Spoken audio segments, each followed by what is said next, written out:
Everyone. Thank you, Joanne.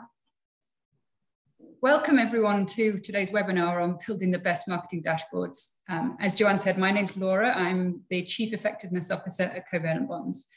For those that don't know us, we're a data-driven marketing strategy company that has metrics, measurement, and dashboards at the heart. We love them.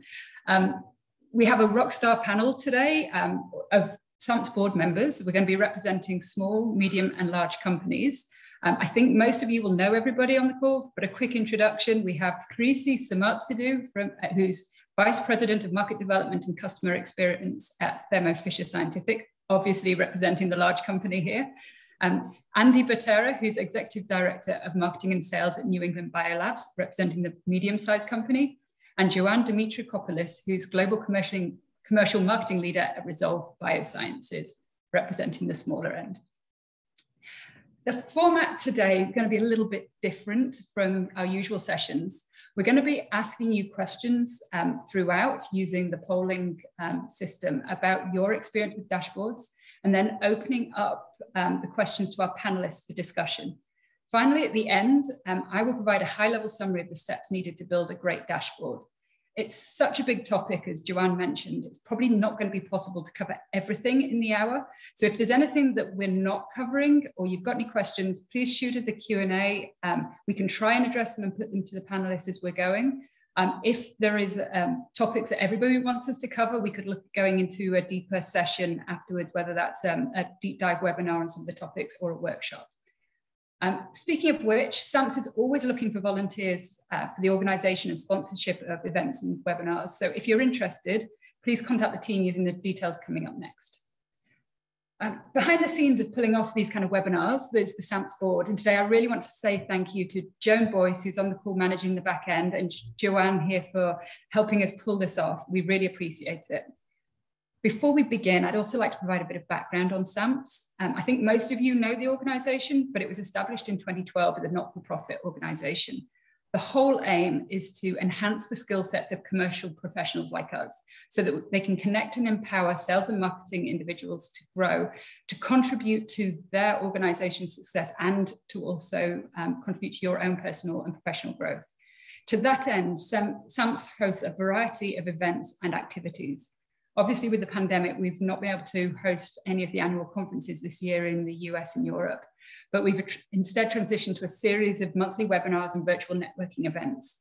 To keep up to date with some of these events, make sure you sign up for a free membership on the website for SAMPS, which is samps.org. A couple more housekeeping items before we get stuck in. As Joanne said, we're going to be recording today's webinar, and it's going to be available to all attendees at the end. If you have any questions during the session, submit them using the Q&A function at the bottom, and then if we have time, we'll put them to the panelists as we're going. If not, we'll try and address them afterwards. Right, so let's get started. Joanne, if you don't mind putting up the first polling question, it'd be interesting to explore how advances the use of dashboards in our market. Okay, here we go.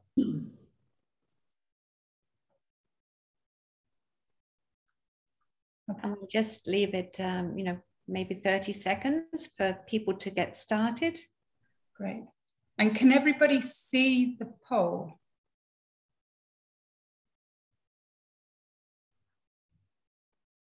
Andy can. Yes. No, I've just heard from one of the, got the poll. Some people can and some people can't. I think once we stop voting, we will then end the poll and then share that. Okay, right now, we have about 84% of the participants have voted.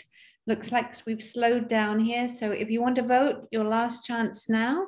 I'm going to end the poll. We got one more vote in there. Okay, so I think I'll go ahead and end that poll and share the results with everybody.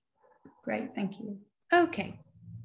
Oh, that's a really interesting mix. There's more people using dashboards than I expected. So congratulations, everyone. That's great. I'm going to be very interested to hear some of your insights as well from that. Okay. So moving on, why do we use dashboards? I mean, marketing is a cycle. It's not just about pushing marketing out. It's about how you can also use the resulting data from those marketing programs to inform future action. That's not just action for the marketing, but it's also for the whole business. So marketing is a critical business function at the heart of any strategic business plan. But to achieve great marketing, you need a single unified strategy, and that has to have agreed definitions of success. I know some great companies in our market, for example, that don't approve any marketing plans unless they include measurement metrics and a method for monitoring impact and correcting course. A dashboard is the output of that great strategy. It provides the means for monitoring success, getting meaningful insights that you can act upon, and presenting the data in a way that your, let's face it, probably skeptical scientific audience can understand. It's not just about presenting data visually. It's about telling a story and providing evidence on what happened, considering how you can change in the future to be better, and also for reviewing return on investment. When it comes to building a dashboard, most people start at the end with the dashboard itself, but that's wrong. As I mentioned before, a dashboard is the output of a great strategic marketing plan. So you need to start with the strategy and your associated metrics. At which point I'm going to open this up to the panel and I'm going to ask, what process did you guys go through to establish these goals and metrics, and how did those translate into a dashboard? Parisi, I'll start with you, I think, to get the perspective of the large company. Yeah, absolutely. The process of developing dashboards, actually, I will start with the process of ensuring there is measurement of everything we do, and then it's combined with the corresponding dashboard for regular and consistent and transparent reporting. It's embedded in our annual in our 5-year strategic and annual operating mechanisms. So Thermo Fisher, being a large company and growing by acquisition, has developed a culture of investments based on impact.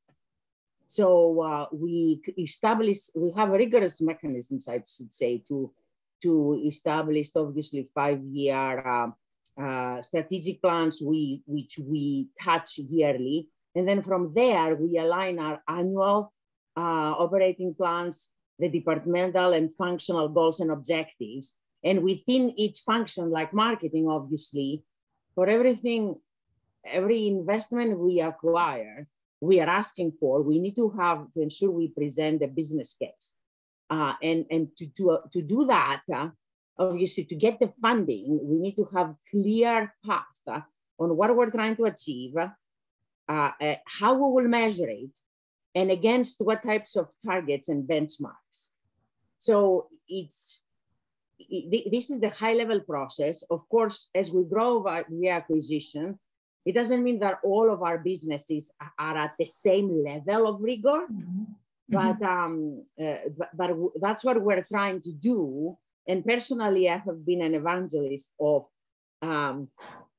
marketing investments based on impact and full transparency when it comes to measuring and reporting. I love that. And that's actually matches one of the recommendations that we make at the end. One question for you though, who defines those metrics as part of the strategic plan? Does it come from the top down or does it come from the bottom up? Actually, it's a good question. We typically start with top down. For example, I have some ideas, but during the process of the annual planning, we engage the team, and the team develops their own from bottom up, and then we meet where it makes sense. Because a lot of times, if we push them at the top, we are missing some of what really we're trying to measure, some of the details that the team is trying to achieve. So we start at the top, but then we complement it from bottom up. Yeah, and that's really interesting because that also then comes into the dashboard views. So you have multiple views because what the top sees is very different from what people that are actually doing the work wants to see. So Absolutely. Going through that process will help with the dashboard design and development. So thank you. Absolutely, as you said, we tailor them to the audience. Sorry, I'll stop here unless you want to allow the others to chime in. Yeah, I would like to open it up to Andy and Joanne to see if the process at your companies differ. That's okay. Andy? You first, or I can go first. I think what we'll see across the large, medium, and smaller size companies is probably different levels of sort of process rigor. At New England Biolabs, we have a corporate dashboard, which we report. Each department or function, if you like, has their own page or perhaps multiple pages. And that really lines up well with the objectives of that department or that key projects, let's say, within that department that then gets reported on a sort of monthly basis. Within marketing, I would say our evolution of dashboard creation is still an evolution, to be honest with you. We're actually still developing what we would like to have as our final sort of dashboards. We have many reports that sort of report individual metrics around different tactics. And we meet to obviously discuss those and then try and connect the dots across the different reports. But pulling those all together in a single dashboard is actually a work in progress. The way to address your specific question within marketing, when we develop in a campaign, typically we will write a campaign brief. And part of that brief will include the metrics that we're going to measure, both leading indicators and lagging indicators, that then formulate the data that we will use in eventually the campaign dashboard, but currently individual reports. That's really interesting, because a lot of companies that I know will not approve any marketing campaign plans or strategies unless they have the metrics defined and what systems they're going to use to prove that those metrics have been achieved. So great to hear this. Joanne, how is it at Resolve Biosciences? I know that you guys are at the inception of your marketing dashboard development. Yeah, absolutely. So Resolve Biosciences, although the technology was developed in 2016, the company actually launched at the end of last year and during a pandemic. I've been on board since the beginning of February, and we literally are building everything from the ground up. So it's not a matter of taking on somebody's previous dashboards. We're literally building them from the ground up. And I think what we're trying to do is really measure the marketing impact, as Harisi has mentioned. And I think this is where, my experience is coming into play at Resolve, is that, I'm pulling from past experience into what we need in this company, as if we were a larger organization. Mm-hmm. So, understanding and measuring each activity, each campaign, each tactic that we have, and trying to ensure that that data is not siloed, and combining everything hopefully into that one unique dashboard. But as Andy said, it is a continually evolving process. Mm-hmm. And you mentioned marketing impact in, I think, all three of you. But how, Joanne, do you define what marketing impact is at Resolve? How's that process defined? Yes. So how is the process defined, or how do we define it? Sorry, how do you define what the marketing impact will be? Yeah, well, I think, as we say, right now we're using a lot of third-party vendors, for example. So we're looking at that. And of course, we have a ground zero. We don't have any historical data to work on. So we're building that impact from scratch. So, it's just measuring, perhaps one vendor versus another at the moment, and the activities, whether it's let's say a digital banner or a white paper download, and just developing that record. We have a very low benchmark at the moment, I would say, because there isn't any historical data. Great, understood. And I just want to remind the audience, if you want to submit questions for me to put to the panel as we're going, feel free to do so using the Q&A chat at the bottom, and I will bring them up as we're going. Joanne, if you don't mind pulling up the next polling question, we're going to explore what everybody is measuring currently in their companies.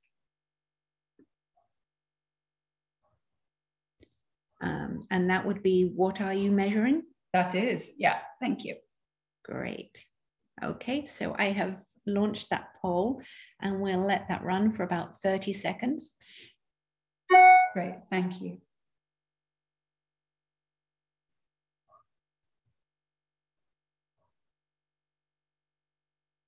If you are measuring anything else, feel free to put in the Q&A or the chat function below so that we can comment and pick up any of your points. I'd be very interested to hear. It's great to see how everybody is so engaged. Thank you all for voting. We're about 73% of the participants have voted. Great, thank you. To end the poll around now, so now's your last chance to vote. Okay, so I'm going to end that poll and share the results with everybody. Interesting, yeah. That's what we anticipated would be the answer. Interesting, the lower focus on revenue there. So we'll come back to that point, I think, a bit later and explore that. Do those results match what you guys are measuring in your company? Is there anything else that you guys are doing that's not been captured in there? Parisi, we'll go to you again. Yeah, as Andy said, this is always an evolution, yeah, it's a journey, but we've tried the last 5 or so years to be systematic about the customer journey and measure, have KPIs and measurement at either at the top where we're trying to drive awareness. For example, at the top over there, we're trying to measure meaningful, not just views or visits, but engaged visits, clicks, etc., to ensure that not only customer sees, but acts to it. So we measure at the top as we're trying to drive awareness.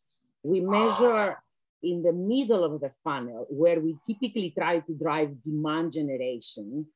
And over there, we're measuring engagement. Let's say online, we're measuring engagement with our product pages. If it's offline, we do that offline and online. If it's offline, we're measuring new leads, unique leads, etc. And then we're measuring at the bottom of the funnel, which is typically conversion. Yeah, we're trying to convert. And over there, obviously, you know, if it's online, we measure add to cards. If it's online and offline, we're measuring revenue, conversion, yeah?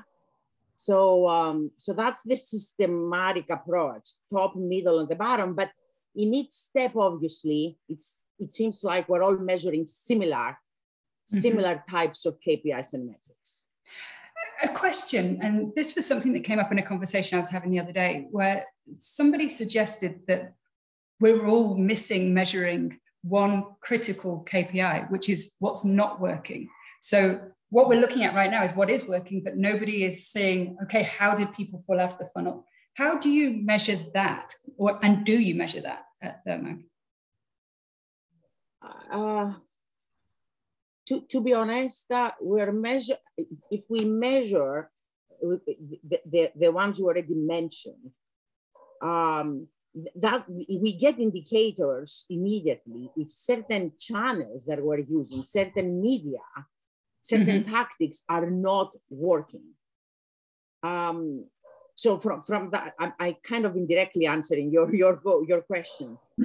What is not working in our measurements, that even in our case that I outlined earlier, where we have difficulties with attribution, and I know you may have that as a separate topic, but at the end of the day, there are a lot of biases in the measurements that we already mentioned.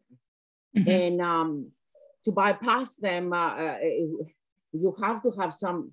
Let me give you an example with search engine, and we are always in SEO. We're always measuring last touch attribution.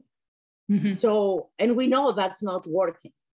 I'll give you another example. We have B2B type, B2C. We measure very well, business to consumer online, business to business via punch outs.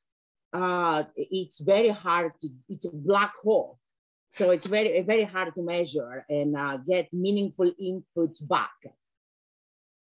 Yeah, and I think, and I'm guessing all of you have this challenge as well. We face very long sales cycles in our market as well, and tracking throughout those sales cycles and connecting all of those touch points together is so hard as part of that attribution.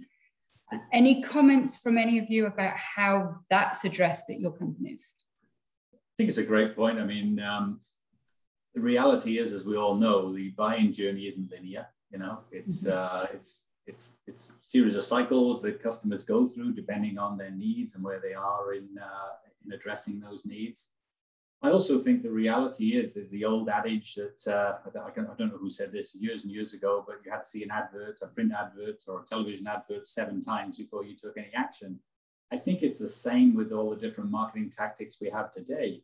You know, so you may see an email, you might see a banner ad on some website, you might meet a sales rep. You know, the hard thing is, and probably the reality is, in most cases, it's the combination of those activities that leads to the customer doing something.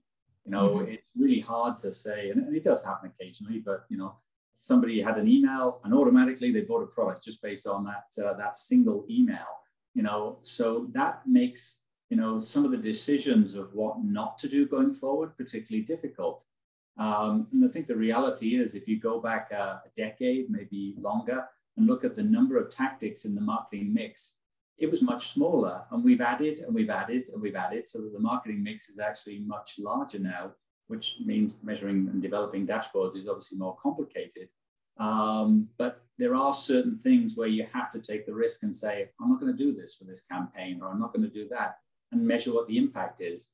And what I think you typically find is, in some campaigns, if you drop that tactic, there actually is no impact. In other ones, it may be you know, catastrophic, but you can't actually always tie it back to that because of the breadth of the marketing mix. Yeah, and that leads us to a really great point, especially in our market, where it's really important that we treat marketing as a scientific process. So we build up a theory, we change one variable, we measure how that changes. So A/B testing is absolutely critical. If we do that and demonstrate it to our teams, that also gives us more credibility, but it also gives us the power to make more informed decisions going forward. So I love when you mentioned those, changing out those tactics. Joanne, same question to you about managing long sales cycles and how you look at that from an attribution perspective. Yeah, or plan to.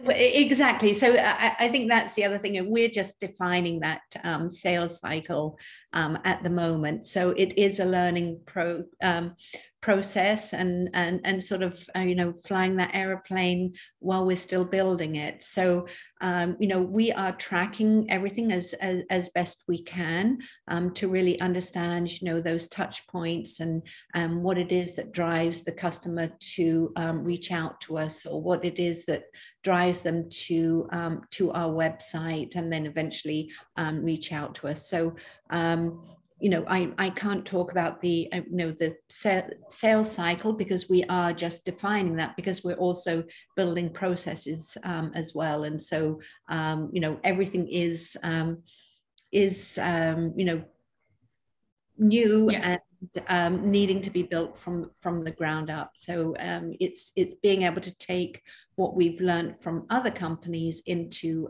Resolve and apply those things. But I do agree with Andy around, you know, previously we would have, you know, bus ads and print ads, and those were always notoriously difficult to measure.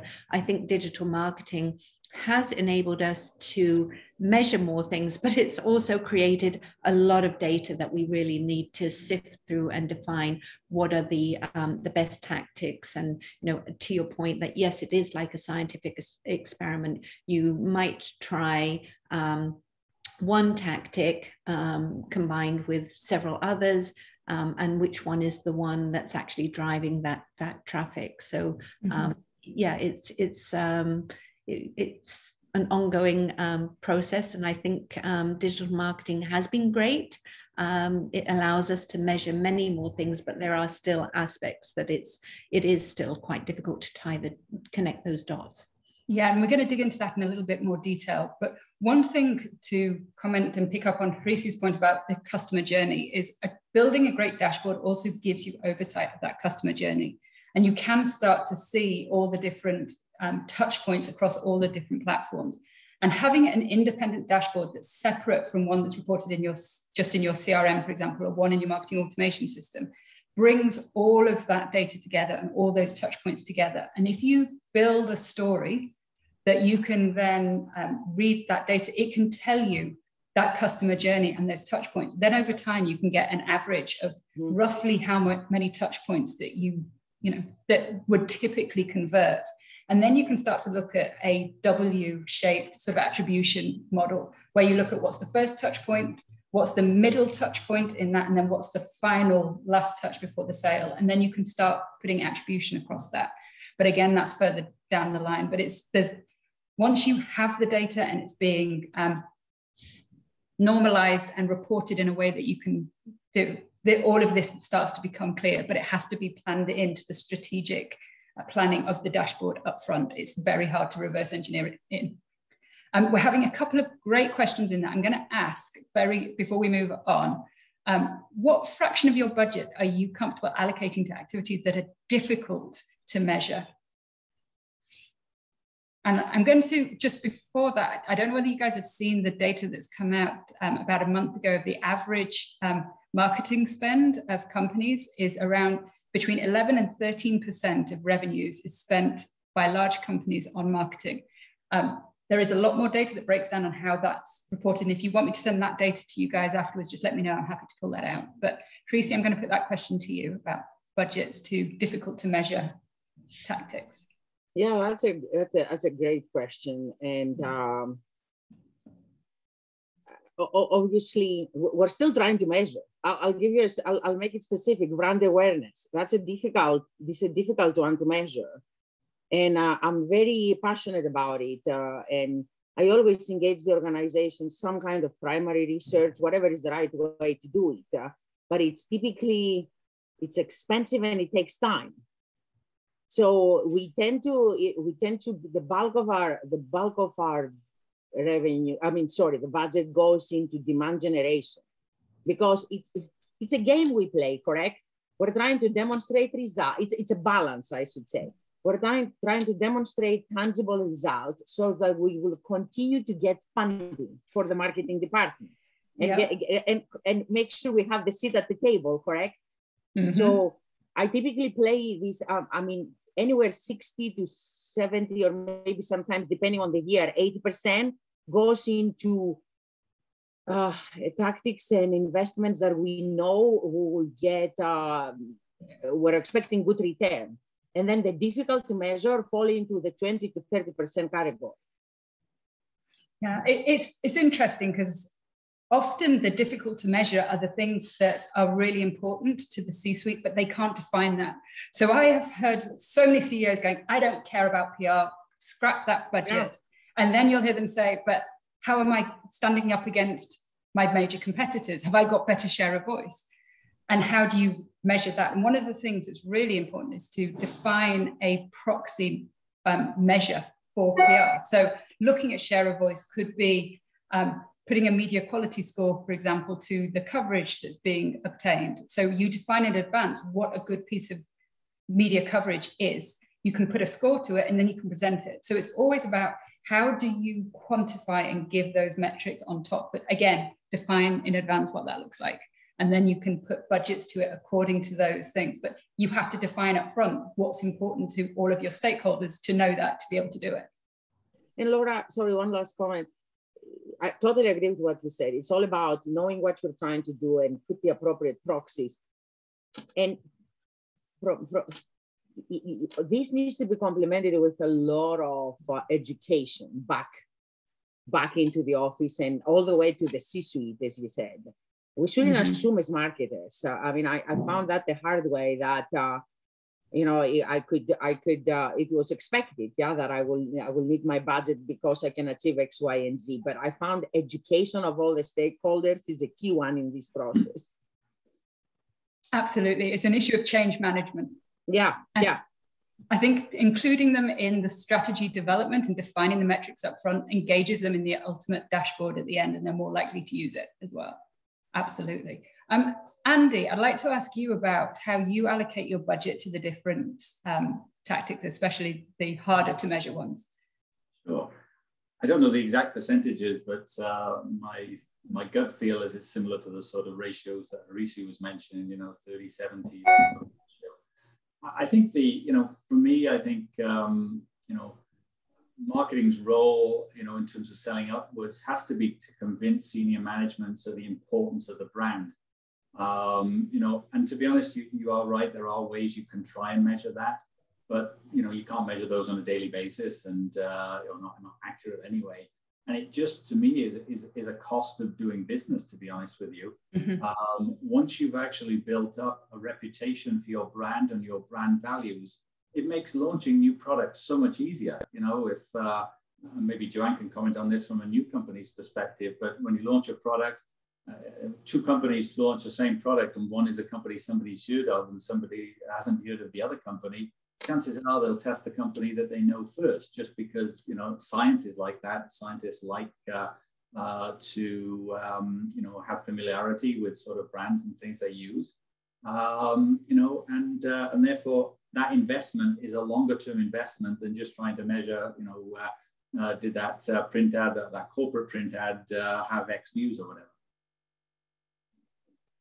Yeah, Joanne, I'd love to hear your answer.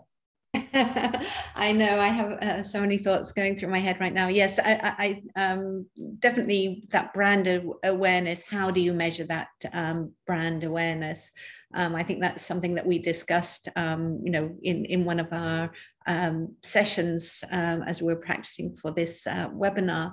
And so, I think we were all in agreement that is quite a difficult one to measure. If we talk about percentage of budget, I think, yes, at Resolve Biosciences, we are doing some of the traditional, the webinars and white papers and ebooks and all of these kind of things. And we're using vendors to help gain that awareness.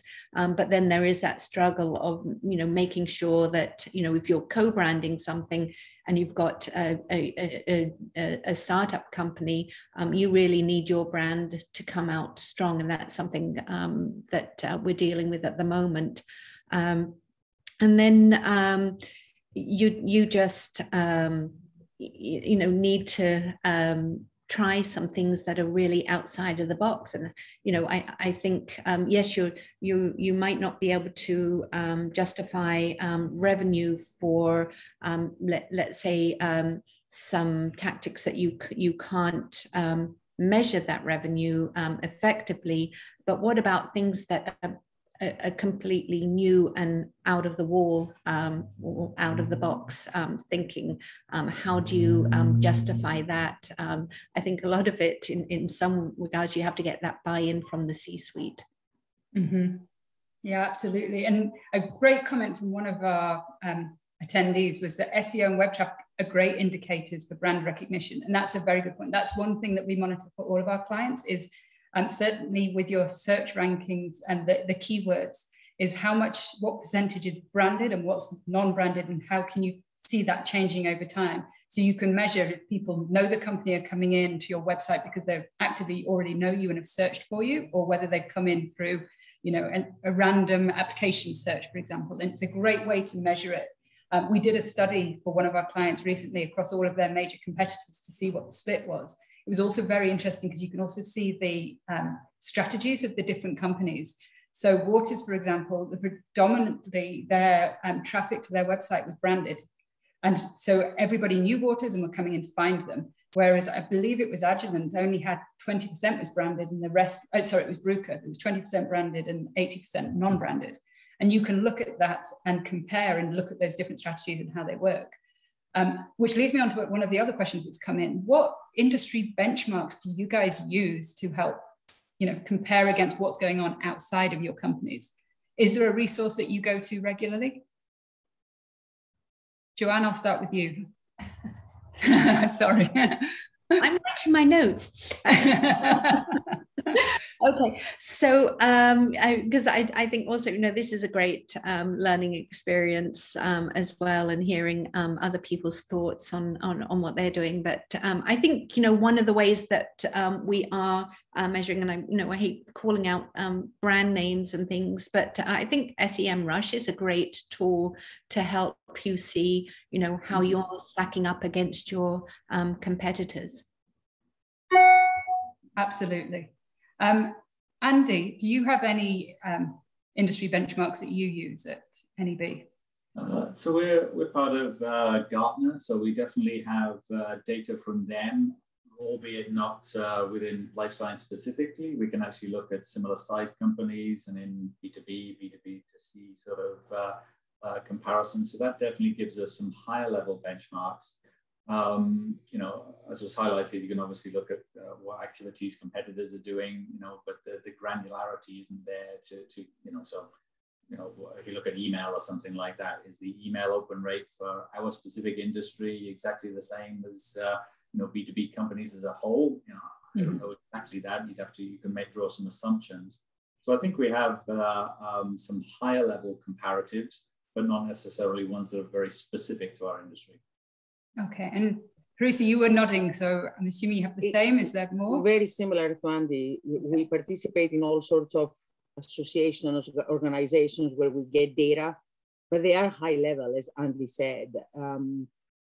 So, I mean, obviously we rely on a lot on SEO, SEM, as you mentioned earlier, but it's hard to get down to very, very specifics from our own industry in particular. We also, sorry, you mentioned data. We also work with Gartner a lot. We get a lot of data, a lot of good data from there, including benchmarks for budgets, for KPIs, etc.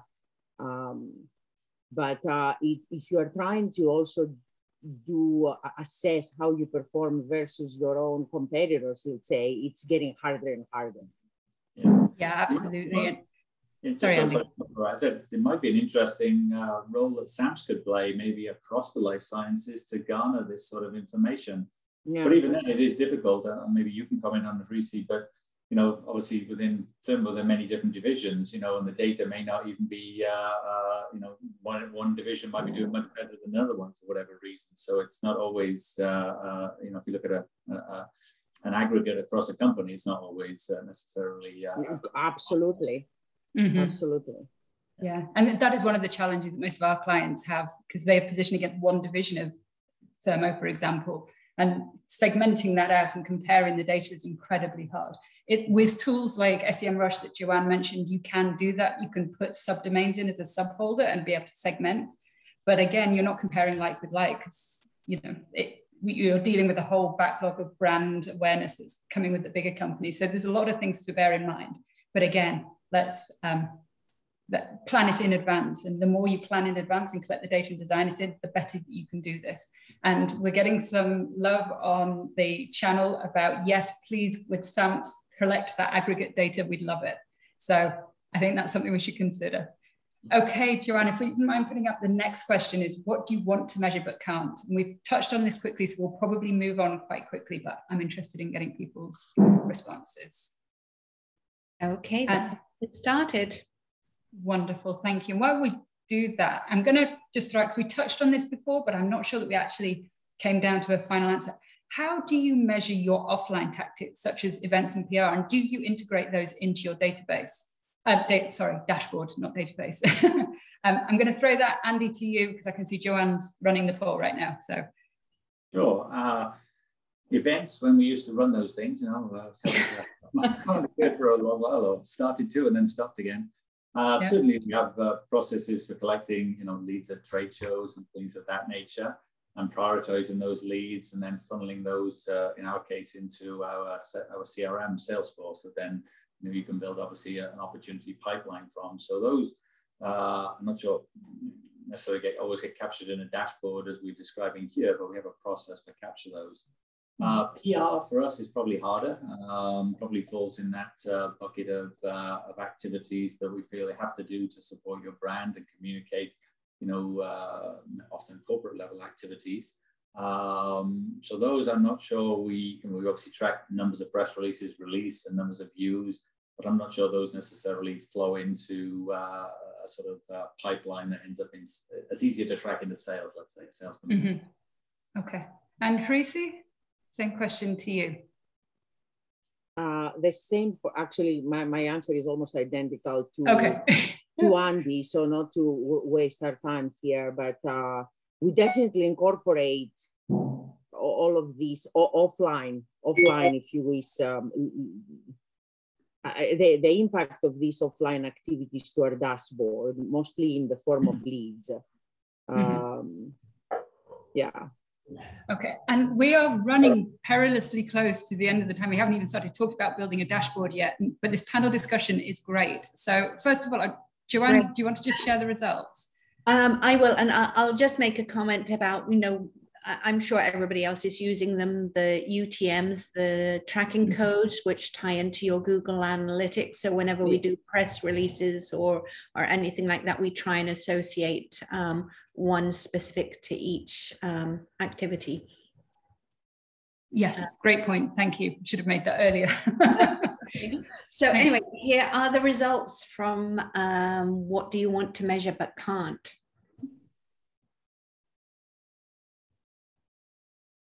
Well, I'm not seeing those, Joanne. Oh. I don't know whether anyone else is. Here we go. Oh, there you go. All right. Non-digital funnel, all of the above. Yeah. Interesting. Connecting the dots. Now, we'll talk about that in a little bit when we talk about actually building the dashboards itself. Attribution to revenue, I think, is going to have to be a whole separate webinar. Yeah, I'm not sure that we can go into that. So, but very interesting. Thank you. And non-digital funnel is where we've just started on. Again, we could do a whole session on that. I talked about setting media quality scores before. We can talk about that and building dashboards. There are some examples of dashboards for measuring PR that I can share with you as well. So let me know if anybody wants to see those after. Okay, next question. Would you mind just pulling up the next poll, Joanne? And I'll start the questions while we're on that, which are, what are the obstacles you face when building your dashboards? So here we're getting into the nitty gritty of a dashboard itself. And launch that one. Perfect. My first question is what tools, before we get into the obstacles, I'm going to ask what tools you're using as your dashboard. First, to collect the data, then to store it, and then to report on it, so the actual dashboard system. Andy, again, I'll start with you. Sure. I think this comes to, it overlaps a little bit with the next question about obstacles, but one of the challenges is, of course, you have data being collected in many different vehicles, Google Analytics for obviously web data, maybe your marketing automation software for email, CRM for sort of sales interactions, and the list goes on.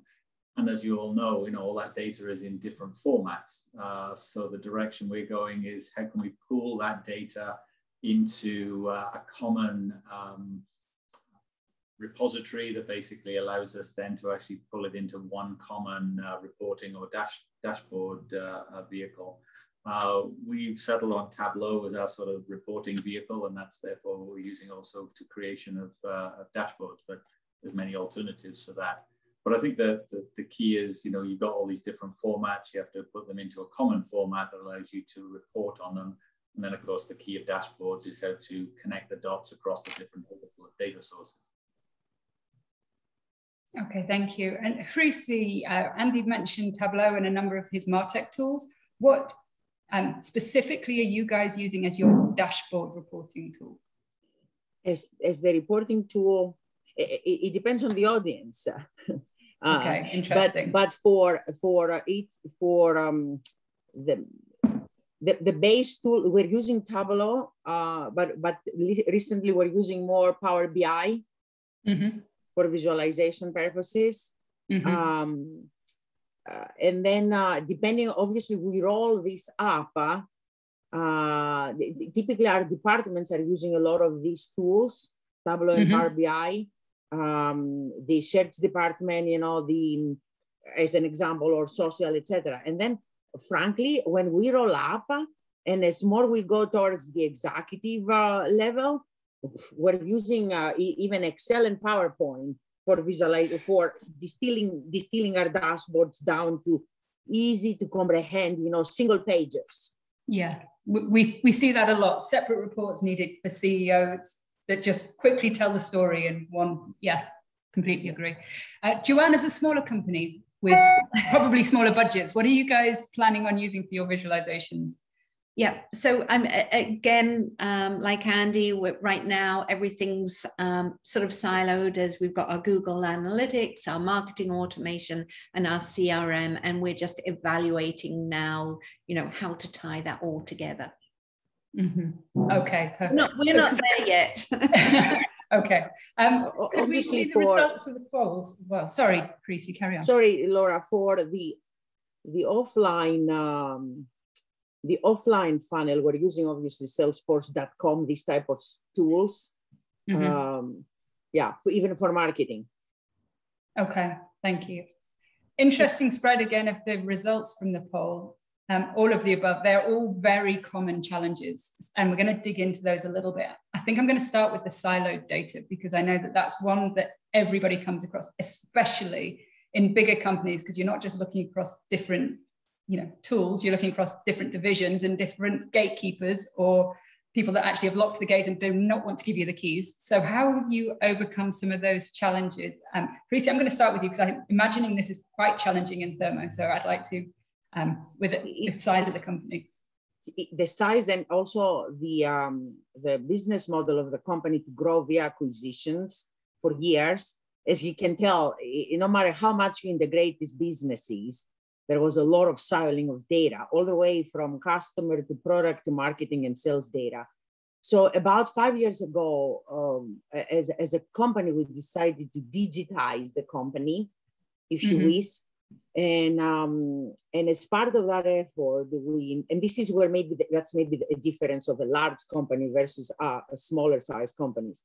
So the company invested heavily in data, the first part of becoming a data-driven company, which is managing your data, bringing it all together, cleaning it, standardizing it, integrating it. So we invested literally in software and IT solutions to achieve that, data management systems. And then the good thing is we complemented that with the right resources to help us with data science type of resources to help us write the right algorithms to analyze the data and drive insights and do data science plays. So from that angle, we have been very fortunate for this investment.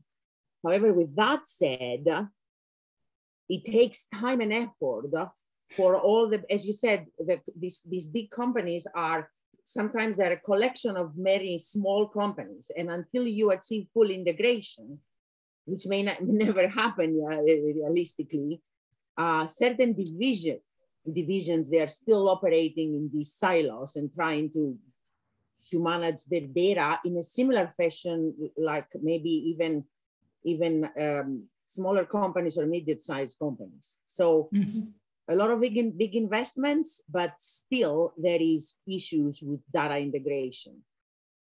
That's interesting because that's a very practical challenges. And I'd like to look at it more from slightly the political side of it. Well, I don't know whether you guys have come across any challenges about actually engaging people and giving you access to that data as well. Great question. Overall, I'd probably say we haven't had too many challenges, and maybe that's part of the history of the company or the size of the company, I'm not sure. I think there are probably two exceptions to that. You don't know what you don't know. So sometimes people actually have data and or it's in a certain format, but you don't actually know it exists. So you reinvent the wheel sometimes by just not knowing who to ask or not knowing something exists. Mm-hmm. I would also say we sometimes have some different perspectives globally. So, definitions or way people like to look data definitely does vary from different parts of the globe. And sometimes getting people to actually standardize even on how you group products together in a certain product group. So you're like the same hierarchy and, if you call, I don't know, I don't want to use an air clone, I'll use DNA cloning. So does everybody, you know, use the same product set so that actually comparing their cloning cells from one part of the globe to another?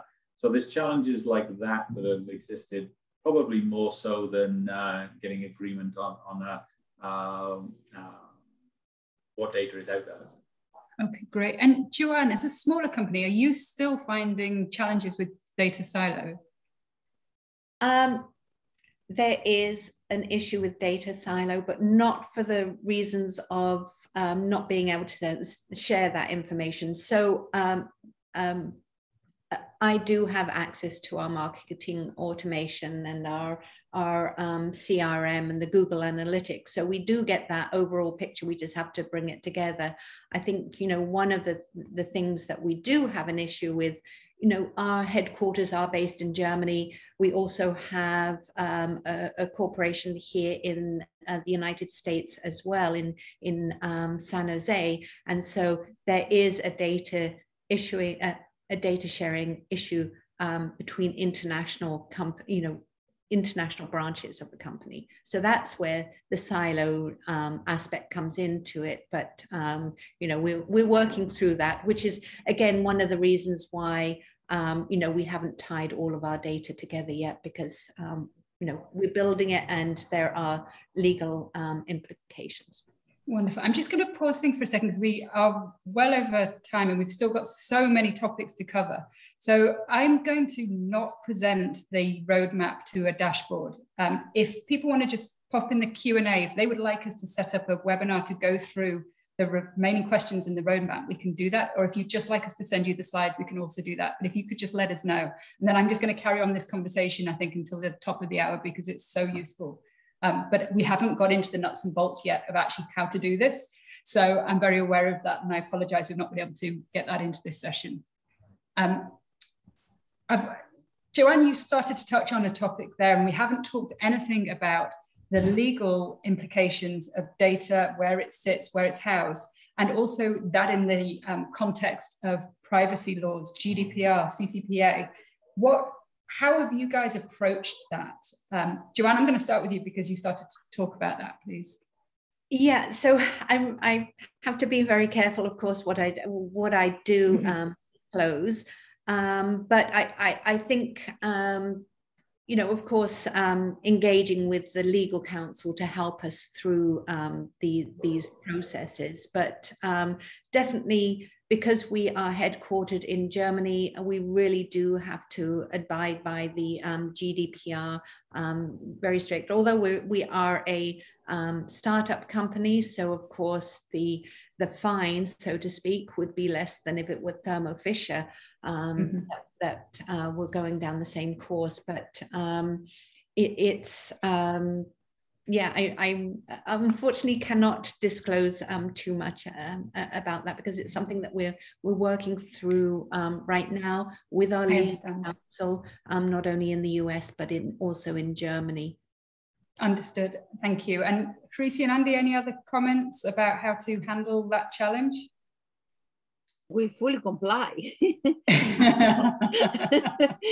I think you're right. Great answer. To me, it's actually no different from any other aspect of you know, you got data privacy and you got data security. You know, the privacy, obviously, as Joanne highlighted, you got GDPR, CCPA in the US and other states. And really, whatever processes you're putting in place, it's no different for dashboards. You know, you have to protect your data so nobody can hack into it. And you just got to be careful, you know, where you store it, being compliant with the guidelines. So whatever you're doing for other sources of data, this is the same. Exactly. Great.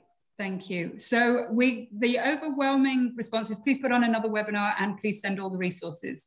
So we can do that. And I think if we maybe start to wrap up in a minute, and then we can come back and finish some of the topics about the actual nuts and bolts of how we do this. We can share the slides so you can see it in advance, but I think we need to put some context around all of those as well and some conversation. So Joanne, if we could move on to the final polling question, which is how do you measure brand awareness? And just one thing, I think because so many people have asked for the slides, are you okay with just, we email the slides out to everybody that's attended? Yeah, absolutely. We can do that. And I will send the links to the budgeting resources that I mentioned, as well as the PR measurement dashboards as well, so that you can see that side of it. Here we go. Here is the how do you measure brand awareness? Great, thank you. And while we do that, I'm going to ask both Tracy and Andy, how often do you as a company measure brand awareness, and who is interested in seeing that data? Tracy, we'll start with you, I think. Yeah. Nowadays, with the access to digital data, we measure all the time, relying on, as we mentioned earlier, Google Analytics and SEO, SEM, etc. But we also do it the traditional way, I have to say, which is every a year or so, and it depending on our cycle and what projects we engage with, sometimes every year, sometimes every other year, we literally engage in primary research, where we are polling in a quantitative manner customers to assess unaided mind share, etc. So it's we're fortunate today with having digital data, but we still go the traditional way every couple of years. Okay, and who is interested in seeing that data? Is that at the C-level and at the marketing level, or just at the marketing level to see brand awareness? Actually both. It's both. And again, as I said, it depends. For example, sometimes we launch, we rebrand, or we launch a new brand, etc. Or new product lines that we know that will influence a whole brand on its own. So definitely there is interest at the C-level across the board. But again, depending on this additional data points we collect, the data is very useful to the product management teams, to the business teams, and of course, marketing. And is that in your dashboards itself, or is that circulated separately? This is typically separately because it's not changing very often. But definitely we're making it available to all the stakeholders that I mentioned. Okay, perfect. Andy, same question to you about how often you measure it. Yeah, very similar to what Tracy said. I mean, historically, we've done a brand survey through primary research every other year. Pandemic, I have to admit, pushed it off a little bit just because we weren't sure some of the data you gathered doing that would necessarily be comparable to past years. Perhaps in addition to what Arisi says, we also, maybe Arisi do this as well, we do also look at third-party research. So Informatics does a customer experience sort of survey. I don't know how often, but every other year as well. So sometimes that's good supplemental data to actually add to that. And then there's ongoing metrics, you know, how well are we doing in terms of answering tech support questions and things like that that contribute to that. So it is an ongoing process with sort of blips of activity like the brand survey. Okay, great. And Joanne, I'm guessing you guys haven't started this process yet, but is it in your plans as a small company? Is it important to you as a small company? Absolutely. And we have already started on that quality survey as well. So we're building up the survey. So as we ramp up, we will be conducting that survey, and then of course go to the Net Promoter Score as well. But yes, it's in the plans. Wonderful. And can we see what everybody else is measuring? I guess we should have included a question of saying we're not measuring brand awareness, which would have been interesting to see. But interesting. Okay, well, thank you very much. We're now at the top of the hour, so we will schedule a follow-on webinar once we've all sat down and worked out how to do it, and we'll send the resources afterwards. But thank you all so much for attending. It's been a pleasure, and thanks for engaging and the great questions throughout. So thank you very much. Thank you so much, Laura. Thank you. Thank you, Laura. Thanks, everyone. Thank you all. Bye. Bye.